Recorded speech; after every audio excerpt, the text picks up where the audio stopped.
বর্তমান যারা সরকার হচ্ছেন তাদেরকেও বলতে চাই, এখন করণীয়, 1 নম্বর করণীয় হচ্ছে এদেশের জাতীয় সঙ্গীত বাতিল করতে হবে। জাতীয় সঙ্গীতে ঠাকুর যতবার বলেছে ওমা তোমার আকাশ তোমার বাতাস, ততবার ঠাকুর কালিমাকে বলেছে ও কালিমা তোমার আকাশ তোমার বাতাস। আমি 32 বছর থেকে বলে আসছি, কালিমার বাপের আকাশ, আকাশ আল্লাহ, জমিন আল্লাহ, বাতাস আল্লাহ।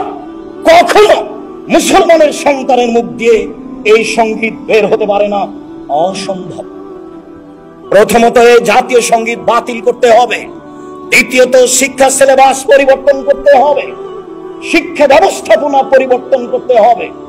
আমি 32 বছর থেকে বলে আসছি, আমার জানা অনুপাতে 1971 সাল থেকে নিয়ে এখন পর্যন্ত এই দেশে কোনো শিক্ষিত মানুষ শিক্ষামন্ত্রী হয়নি।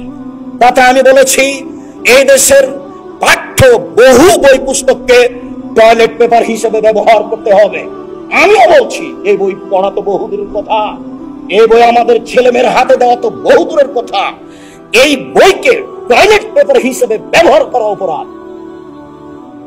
এই বই টয়লেট পেপার হিসেবে ব্যবহার করা অন্তত মুসলমানের জন্য এটা শোভনীয় নয়। সম্মানিত দিনী ভাই বোন, যেটা আরো আমি বলেছি, এই দেশে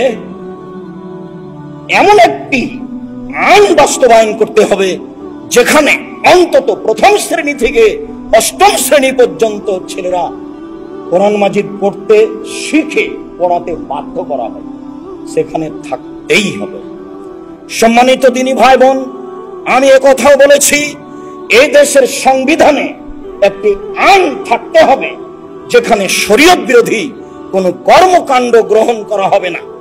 এই আইন সংবিধানে থাকতে হবে। সম্মানিত দিনী ভাই বোন, একথাও বলতে চাই, এই দেশের সরকার ইলেকশনে হবে না, সিলেকশনে হবে। হিন্দু মুসলমান বৌদ্ধ খ্রিস্টান টোকায়ের ভোটে সরকার নির্বাচন হবে না। সরকার নির্বাচন হবে জ্ঞানীগুণী সুশিক্ষিত বুদ্ধিমান হুঁশিয়ার মানুষের পরামর্শে। যে আদেশ করেছিলেন অর্ধ পৃথিবীর খলিফা কুশাগর বুদ্ধিজীবী রাজনীতিবিদ ওমর, তিনি বলে গেছেন পৃথিবীর মানুষ পরামর্শ করে খলিফা নির্বাচন করিও, নিজে থেকে খলিফা নির্বাচন করিও না। জাতিকে এইভাবেই খলিফা নির্বাচন করতে হবে। সম্মানিত দিনী ভাই বোন, এদেশের শিক্ষা প্রতিষ্ঠান কলেজ বিশ্ববিদ্যালয়কে রাজনীতি থেকে মুক্ত করতে হবে। কোন ছেলে শিক্ষার নামে কলেজ বিশ্ববিদ্যালয়ে পড়তে গিয়ে যেন রাজনীতি করতে না পারে, এইটা চিরদিনের জন্য বাতিল করতে হবে। সম্মানিত দিনী ভাই বোন, আরো বলতে চাচ্ছি, এই দেশে যত স্বাধীনতার দোহাই দিয়ে মূর্তি ভাস্কর্য বানানো হয়েছে তাকে ভেঙে চৌচির করতে হবে। ভবিষ্যতেও যেন আর কোনোদিন কেউ জাতির সম্পদ দিয়ে মূর্তি ভাস্কর্য নির্মাণ না করে, এইটা সংবিধানে লিখিত থাকতে হবে।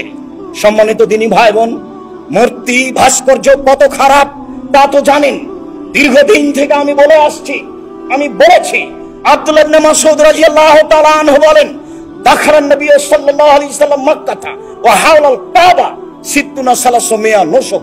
আল্লাহর নবী যেদিন কাবা ঘরে ঢুকলেন, সেদিন দেখলেন কাবা ঘরে 360টি মূর্তি রয়েছে। সেইগুলি ইসমাইলের মূর্তি ছিল, সেইগুলি ইয়াকুবের মূর্তি ছিল, সেইগুলি ইব্রাহিম আলাইহিস সালামের মূর্তি ছিল। ইব্রাহিম আলাইহিস সালামের মূর্তি ছিল ফাজালা ইয়ানো ওতোহা ইয়াদিন ফিয়াদিহি। রাসূল সাল্লাল্লাহু আলাইহি ওয়াসাল্লামের হাতে যে লাঠি ছিল, সেই লাঠি দিয়ে মূর্তিগুলিকে আঘাত করতে লাগলেন, ভাঙতে লাগলেন। তিনি বললেন, জাল হক এসেছে সত্য, ওয়াজাহাকাল বাতিল চলে গেছে মিথ্যা। ইন্নাল বাতিলা কানা যাহুকা, নিশ্চয় মিথ্যা, চিরদিন মিথ্যা, নিশ্চয় মিথ্যা, চিরদিন মিথ্যা। তিনি নিজে হাতে কাবা ঘরের বাপ দাদার মূর্তিগুলি ভেঙে চৌচির করে দিলেন, খান খান করে দিলেন।